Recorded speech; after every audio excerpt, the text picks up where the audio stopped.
As government troops and Tamil Tiger fighters continue to battle for control of the rebels' administrative capital in Killinochichi in the north, there are fears of a mounting humanitarian crisis.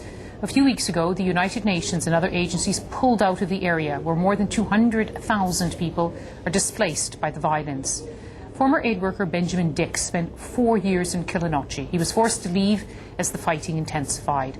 I spoke to him a short time ago and asked him what the situation was like now. Up until the last couple of weeks, the fighting was in the distance, and within the last 10 days it was really coming very close to Killinochichi town, to a point where, as an aid agency, our security was really at risk, and we had to leave.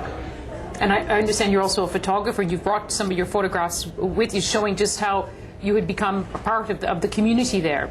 Yes, very much so. I mean, I think a lot of the aid workers that were working there, it's a very tight community. They're very vulnerable people, and we felt that we were part of that community. And for someone like myself, there for 4 years, it was very difficult to leave.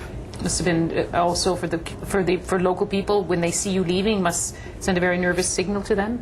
Absolutely. I mean, the day we left was particularly heart-wrenching for us, that people were displacing from Killinochichi and moving into more vulnerable areas of the district, and seeing us leave was very hard for them, that their security blanket, their witness, was being taken away, and very hard for us that we had put so much time and effort into working with this community, that the security situation got to a point where we could no longer operate. And how much will they suffer then from the exodus of aid workers like yourself?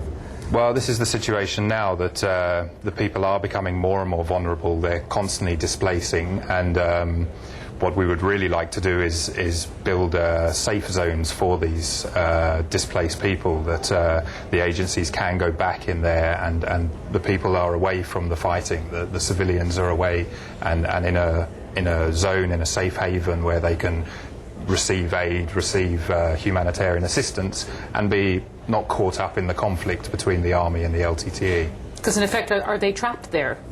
Absolutely. I mean, they're moving away from Killinochichi further into the north, and north of Killinochichi is a very small area where you have the fighting to the south and the ocean to the north, so that the population is moving into a very tight area, where if there was a way that the aid agencies could get a safe haven, a safe zone where we could do that work and provide assistance of water, food, sanitation, that would be very good.